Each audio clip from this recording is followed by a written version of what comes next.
መዝገቡ በእጁ ነው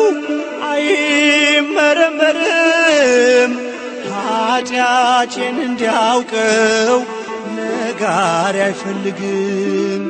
ከሳሾች መኑ ጌታዬ ምሮኛል።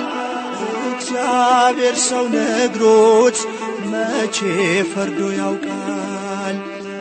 እግዚአብሔር ሰው ነግሮት መቼ ፈርዶ ያውቃል። የሉም ከሳሾቼ እነሱም ተከሰው፣ የሉም ከሳሾቼ እነሱም ተከሰው።